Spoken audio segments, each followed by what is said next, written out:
বিসমিল্লাহির রহমানির রহিম। আসসালামু আলাইকুম প্রিয় শিক্ষার্থীবৃন্দ, তোমাদেরকে অনলাইন ক্লাসে স্বাগতম। আমি মোহাম্মদ নাজমুল্লাহ মিঠু স্যার, সহকারী শিক্ষক, শামসুল হক খান স্কুল অ্যান্ড কলেজ। আশা করি তোমরা ভালো আছো। তো আমরা গত যেই ক্লাসটা হয়েছে এই ক্লাসের মধ্যে আমরা পড়ছিলাম চতুর্থ অধ্যায়ের মালিকানা ভিত্তিতে ব্যবসা। সেখানে আমরা যৌথ মূলধনী ব্যবসা পড়ছি, যেটাকে কোম্পানি ব্যবসা বলা হয়।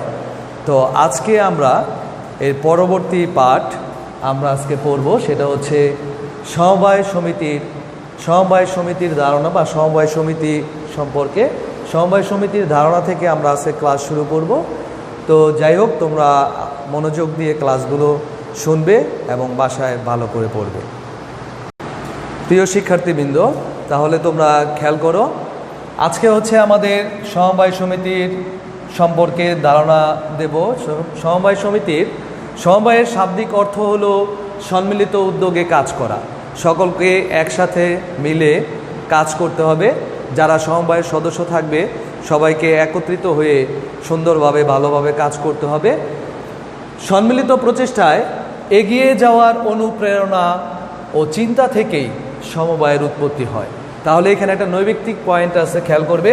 সম্মিলিত প্রচেষ্টায় এগিয়ে যাওয়ার অনুপ্রেরণা ও চিন্তা থেকেই সমবায়ের উৎপত্তি।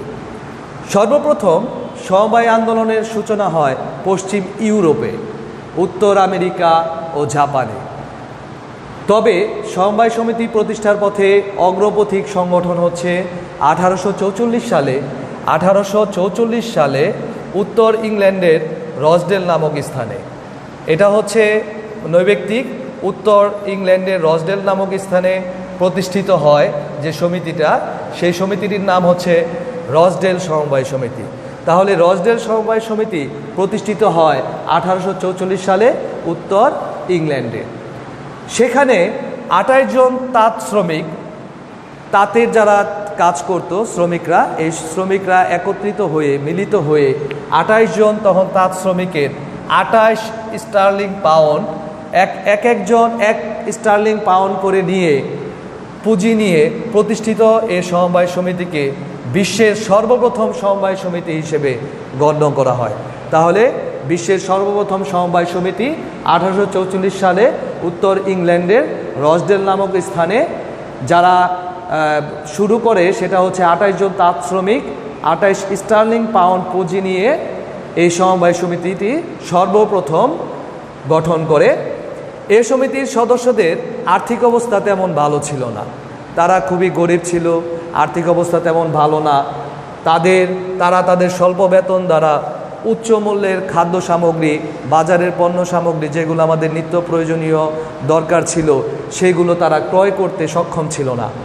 সমবায় সমিতির মাধ্যমে তারা তাদের নিত্য প্রয়োজনীয় ময়দা, চিনি জাতীয় খাদ্য সামগ্রী, অন্যান্য ব্যবহার্য সামগ্রী, পোশাক আশাক ইত্যাদি তারা নিত্য প্রয়োজনীয় জিনিসগুলো সংগ্রহ করে কম দামে নিজেদের মধ্যে ক্রয় বিক্রয়ের ব্যবস্থা করেন। তারাই প্রথমে কি করে, সমবায় সমিতি করে 28 স্টার্লিং পাউন্ড দিয়ে। তারপরে সেখান থেকে তারা চিন্তা করে তাদের যে নিত্য ব্যবহার্য জিনিসপত্রগুলো তারা যাতে কম দামে ক্রয় করতে পারে, কিনতে পারে, ব্যবহার করতে পারে, সেজন্য তারা এই সমবায় সমিতি গঠন করে।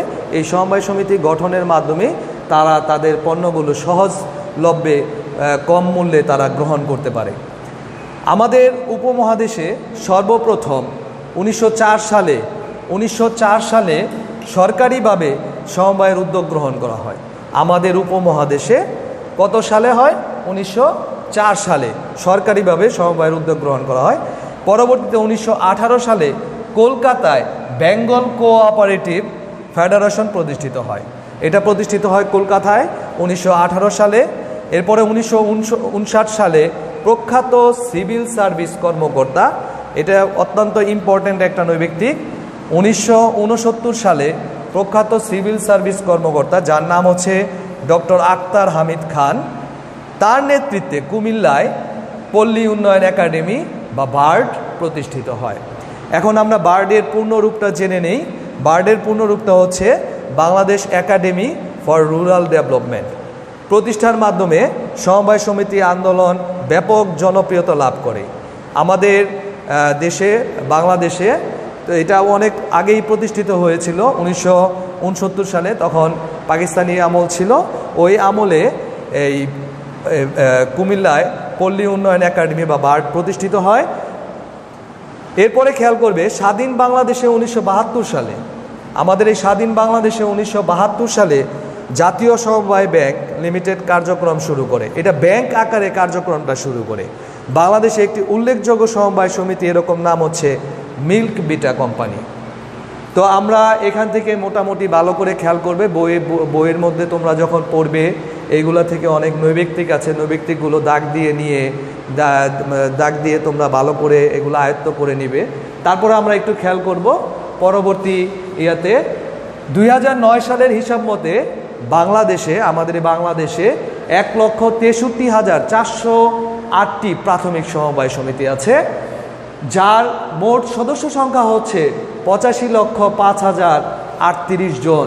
বর্তমানে বাংলাদেশের সকল সমবায় সমিতি, আমাদের এই বাংলাদেশে সকল সমবায় সমিতি 2001 সালের সমবায় আইন দ্বারা পরিচালিত হচ্ছে এবং 2004 সালের সমবায় বিধিমালা অনুযায়ী পরিচালিত হচ্ছে।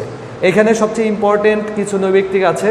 2009 সালের হিসাব মতে বাংলাদেশে 1,63,408টি প্রাথমিক সমবায় সমিতি, যার সদস্য সংখ্যা হচ্ছে 85,05,038 জন। অত্যন্ত ইম্পর্টেন্ট। সমবায় সমিতি আমাদের দেশে পরিচালিত হচ্ছে কত সালের আইন দ্বারা? সেটা হচ্ছে 2001 সালের আইন দ্বারা। এবং কত সালের সমবায় বিধিমালা অনুযায়ী পরিচালিত হয়? 2004 সালের সমবায় বিধিমালা অনুযায়ী পরিচালিত হয়। এভাবে আমরা কিছু নৈবিত্তিকগুলোর নিচে যদি দাগ দিয়ে আমরা পড়তে পারি, তাহলে ইনশাল্লাহ আমাদের পরীক্ষায় ভালো হবে, আমরা ভালো রেজাল্ট করতে পারবো। এরপরে দেখো, সমবায় সমিতির ধারণা নেওয়ার পরে আমরা যেটা খেয়াল করব, সমবায় সমিতির বৈশিষ্ট্যগুলো অত্যন্ত ইম্পর্টেন্ট। আমরা এগুলো ভালো করে খেয়াল করব। তাহলে চলো আমরা বৈশিষ্ট্যগুলো একটু খেয়াল করি। সাধারণত নিম্নবিত্ত, যারা নিম্ন শ্রেণীর নিম্নবিত্ত, বিত্তহীন, সমমনা ও পেশার ব্যক্তিবর্গ স্বেচ্ছামূলকভাবে এই সংগঠন গড়ে তুলবে। তারা ইচ্ছা করলে এই সংগঠন গঠিত করতে পারবে, কারণ এখানে কোনো জোরের বা ইয়ের কোনো কিছু নেই। অবশ্যই তাদেরকে স্বেচ্ছায় মিলিত হতে হবে। সমিতির উদ্দেশ্য হচ্ছে, তারা যে সমিতিটা গঠন করবে এর উদ্দেশ্য হচ্ছে বাংলাদেশের যে আইন আছে বা বৈধ উপায়ে সমিতির সদস্যদের আর্থিক অবস্থার উন্নয়ন করতে হবে। অবৈধ উপায়ে কোনোভাবেই আর্থিক অবস্থার উন্নতি করা যাবে না, তাহলে তখন সেটা সমবায় সমিতি সঠিক হবে না বা আইন অনুযায়ী সেটা ভালো হবে না। তারপরে আমরা দেখি 2001 সালের সমবায় আইনে 3 ধরনের সমবায় সমিতির কথা বলা হয়েছে। 3 ধরনের সমবায় সমিতির মধ্যে প্রথমটা হচ্ছে প্রাথমিক সমবায় সমিতি, দ্বিতীয়টা হচ্ছে কেন্দ্রীয় সমবায় সমিতি, তৃতীয়টা হচ্ছে জাতীয় সমবায় সমিতি। এখানে একটু খেয়াল করে মনোযোগ দিয়ে দেখো, প্রাথমিক সমবায় সমিতি মাত্র 20 জন সদস্য নিয়ে গঠিত। এর সদস্য সংখ্যা হবে 20 জন একক ব্যক্তি, যাদের উদ্দেশ্য হবে বৈধ উপায়ে তাদের আর্থসামাজিক অবস্থার উন্নয়ন করা। কেন্দ্রীয় সমবায় সমিতি, এই যে আমরা যে আগে পড়লাম প্রাথমিক সমবায় সমিতি, এইরকম 10টি প্রাথমিক সমবায় সমিতি নিয়ে এই কেন্দ্রীয় সমবায় সমিতি গঠন হবে। তাহলে আমরা আবার একটু খেয়াল করি, প্রাথমিক সমবায় সমিতি হচ্ছে এর সদস্য সংখ্যা 20 জন একক ব্যক্তি। কেন্দ্রীয় সমবায় সমিতি, যার সদস্য হবে 10টি প্রাথমিক সমবায় সমিতির সমষ্টি। তাহলে 10টি সমবায় সমিতি নিয়ে গঠিত হয় কেন্দ্রীয় সমবায় সমিতি। এদের উদ্দেশ্য হবে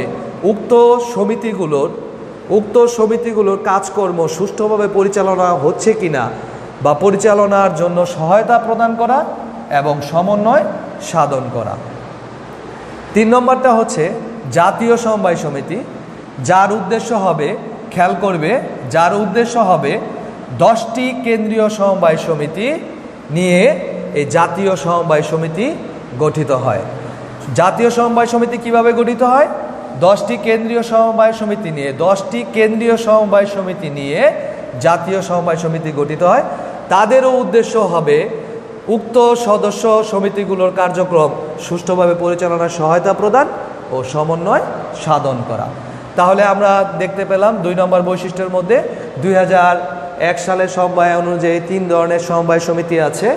একটা হচ্ছে প্রাথমিক সমবায় সমিতি, 2 হচ্ছে কেন্দ্রীয় সমবায় সমিতি, 3 হচ্ছে জাতীয় সমবায় সমিতি। 3 নম্বর বৈশিষ্ট্যতে আমরা চলে যাই, সেটা হচ্ছে সমবায় সমিতি সমবায় আইনে গঠিত কৃত্রিম ও স্বতন্ত্র সত্তা বিশিষ্ট সংগঠন। তার মানে সমবায় সমিতিটি হচ্ছে কৃত্রিম ও স্বতন্ত্র সত্তা বিশিষ্ট।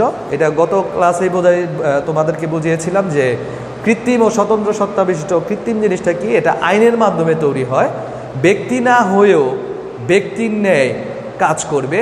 সে ইচ্ছা করলে অন্য প্রতিষ্ঠানের সাথে লেনদেন করতে পারবে, অন্য ব্যক্তির বিরুদ্ধে সে আইন অনুযায়ী ব্যবস্থা নিতে পারবে, এবং অন্য ব্যক্তি চাইলেও, এখানে লেখা আছে স্পষ্ট দেখো, এর একটি সিলমোহর থাকবে, নিজ নামে মামলা দায়ের করতে পারবে এবং সমিতির নামেও অন্য কেউ মামলা দায়ের করতে পারবে। এটাই হচ্ছে কৃত্রিম ব্যক্তি সত্তার অধিকারী।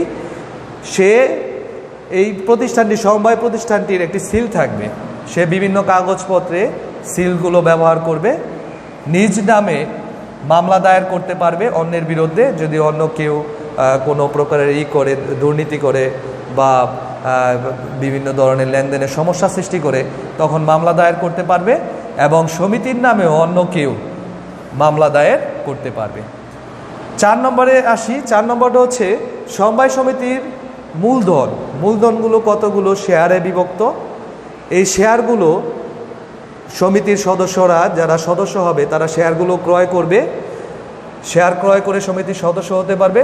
তবে কোনো সদস্য সমিতির 1/5 অংশের অধিক শেয়ার ক্রয় করতে পারবে না। অত্যন্ত ইম্পর্টেন্ট একটি কথা। সমিতির কোনো সদস্য ইচ্ছা করলেই 1/5 অংশের বেশি শেয়ার ক্রয় করতে পারবে না। সমিতির সদস্যদের দায় সীমিত, যে যতটুকু পরিমাণ টাকার মাধ্যমে শেয়ারগুলো ক্রয় করবে, তার দায় সেই টাকা পর্যন্তই সীমাবদ্ধ থাকবে। এরপরে আসো 5, সমিতির ব্যবস্থাপনা ও পরিচালনায় গণতান্ত্রিক রীতিনীতি অনুসরণ করতে হবে। গণতান্ত্রিক রীতিনীতি তার মানে হচ্ছে প্রত্যেক সদস্য সমিতির কোনো সিদ্ধান্ত নেওয়ার ক্ষেত্রে বা সিদ্ধান্ত গ্রহণের ক্ষেত্রে একটি মাত্র ভোট প্রয়োগ করতে পারবে। উক্ত ভোট ব্যক্তিগতভাবে ওই ব্যক্তিকে নিজে উপস্থিত হয়ে প্রয়োগ করতে হবে, প্রতিনিধির মাধ্যমে ভোট দেওয়া যাবে না। তার মানে সে যদি ভোট দিতে চায়, অন্যকে বললে হবে না যে আমার ভোটটা আপনি দিয়ে দিয়েন, অন্য সদস্যকে বলতে হবে না যে আমার ভোটটা তুমি গিয়ে দিয়ে দিও, এরকম হবে না।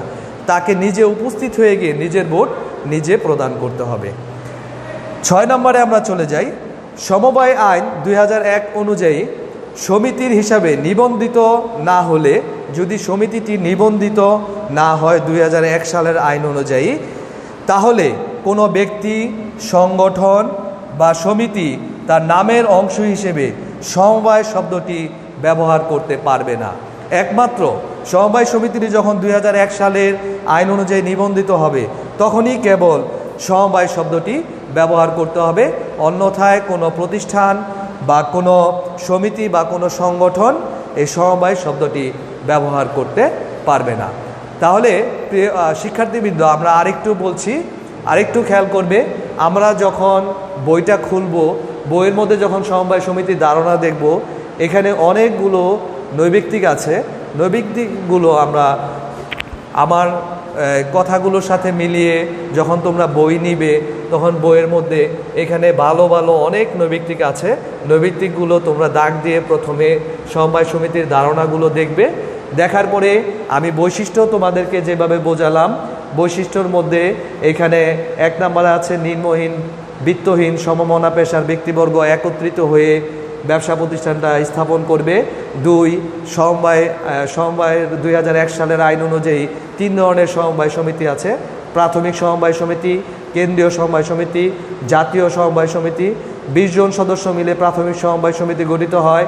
কেন্দ্রীয় সমবায় সমিতি হচ্ছে 10টি প্রাথমিক সমবায় সমিতি নিয়ে কেন্দ্রীয় সমবায় সমিতি গঠিত হয়। জাতীয় সমবায় সমিতি হচ্ছে 10টি কেন্দ্রীয় সমবায় সমিতি নিয়ে জাতীয় সমবায় সমিতি প্রতিষ্ঠিত হয়। এরপরে দেখো, সমবায় সমিতির আইনে গঠিত কৃত্রিম ও স্বতন্ত্র সত্তা বিশিষ্ট এটি একটি সংগঠন। তারপরে হচ্ছে সমবায় সমিতির মূলধন কতগুলি অংশে বিভক্ত, এরপরে খেয়াল করবে সমিতির ব্যবস্থাপনা ও পরিচালনায় গণতান্ত্রিক রীতিনীতি অনুসরণ করা হয়। সমবায় আইন 2001 অনুযায়ী এটা নিবন্ধিত হলে তখন ওই প্রতিষ্ঠানের নামের শেষে সমবায় শব্দটি ব্যবহার করতে পারবে, না হলে সমবায় সমিতি শব্দটি ব্যবহার করতে পারবে না। এভাবে একটু ভালো করে আমরা যদি বৈশিষ্ট্যগুলো লক্ষ্য করি তাহলে আমার মনে হয় এটা বেশিক্ষণ সময় লাগবে না। তোমরা আমার এই বর্ণনা শোনার পরে হালকা পাতলা পড়লেই তখন তোমাদের মুখস্থ হয়ে যাবে। প্রিয় শিক্ষার্থীবৃন্দ, তো আমরা আরেকটা জিনিস খেয়াল করবো, সেটা হচ্ছে সমবায় সমিতির গঠন প্রণালী। আমরা এর কিছুক্ষণ আগে সমবায় সমিতির ধারণা নিয়েছি, বৈশিষ্ট্য নিয়েছি, তো এখন হচ্ছে সমবায় সমিতির গঠন। একটু ভালো করে খেয়াল করবে। গঠন পর্যায় 3টি: উদ্যোগ গ্রহণ পর্যায়, নিবন্ধন পর্যায়, কার্যারম্ভ পর্যায়। তাহলে উদ্যোগ গ্রহণ আমরা জানি সকলে মনস্তাত্ত্বিকভাবে স্বেচ্ছায় মিলিত হয়ে উদ্যোগ গ্রহণ করবে। সমমনা, সমপেশা, সমমর্যাদার প্রাপ্তবয়স্ক ন্যূনতম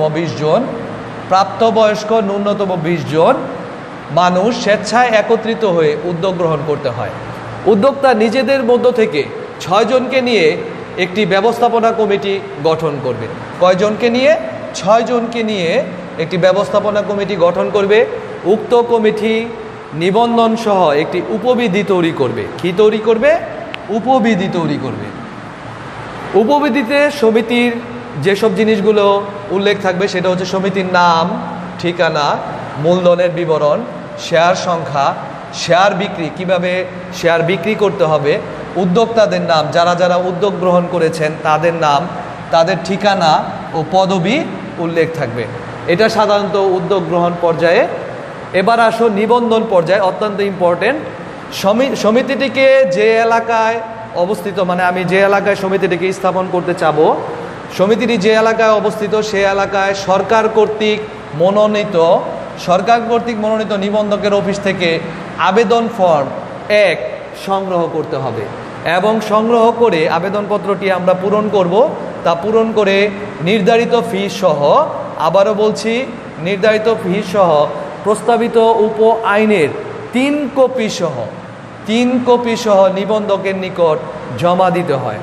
বিত্তহীন, ভূমিহীন এবং আশ্রয়হীনদের লক্ষ্যে গঠিত প্রাথমিক সমবায় সমিতি নিবন্ধনের জন্য 50 টাকার ট্রেজারি চালান, অন্যান্য প্রাথমিক সমবায় সমিতির জন্য 300 টাকার ট্রেজারি চালান এবং কেন্দ্রীয় সমবায় সমিতির জন্য 1000 টাকার ট্রেজারি চালান, জাতীয় সমবায় সমিতির জন্য 5000 টাকার ট্রেজারি চালান আবেদনপত্রের সহিত জমা দিতে হয়। আরেকটু খেয়াল করবে, আমরা এখানে ভালো ভালো নৈমিত্তিক আছে কিছু, সেটি আবার আরেকটু খেয়াল করব। বিত্তহীন, ভূমিহীন ও আশ্রয়হীনদের লক্ষ্যে গঠিত প্রাথমিক সমবায় সমিতি নিবন্ধনের জন্য লাগবে 50 টাকার ট্রেজারি চালান, অন্যান্য প্রাথমিক সমবায় সমিতির জন্য লাগবে 300 টাকার ট্রেজারি চালান, কেন্দ্রীয় সমবায় সমিতির জন্য লাগবে 1000 টাকার ট্রেজারি চালান, জাতীয় সমবায় সমিতির জন্য লাগবে 5000 টাকার ট্রেজারি চালান। এগুলো আবেদনপত্রের সহিত জমা দিতে হবে। এরপরে খেয়াল করবে, প্রাথমিক সমবায় সমিতি নিবন্ধের জন্য 3000 টাকা, ক্রেডিট কোঅপারেটিভ সোসাইটি ব্যতীত অন্যান্য প্রাথমিক সমবায় সমিতির জন্য 20,000 টাকা, ক্রেডিট কোঅপারেটিভ সোসাইটির নিবন্ধনের জন্য 1 কোটি টাকা, কেন্দ্রীয় সমবায় সমিতি ও জাতীয় সমবায় সমিতি নিবন্ধনের জন্য 1 লক্ষ টাকার পরিশোধিত শেয়ার মূলধন থাকতে হবে। এই কথাটা খেয়াল করবে। আমি আরেকবার রিপিট করছি, সেটা দেখো। প্রাথমিক সমবায় সমিতির জন্য 3000 টাকা, ক্রেডিট কোঅপারেটিভ সোসাইটি ব্যতীত অন্যান্য প্রাথমিক সমবায় সমিতির জন্য 20,000 টাকা, ক্রেডিট কোঅপারেটিভ সোসাইটি নিবন্ধনের জন্য 1 কোটি টাকা, কেন্দ্রীয় সমবায় সমিতি ও জাতীয় সমবায় সমিতি নিবন্ধনের জন্য 1 লক্ষ টাকার পরিশোধিত শেয়ার মূলধন থাকতে হবে। কোন মূলধন থাকতে হবে? পরিশোধিত শেয়ার মূলধন থাকতে হবে। এভাবে আমরা নিবন্ধন পর্যায় শেষ করব। এরপরে আসো কার্যারম্ভ পর্যায়।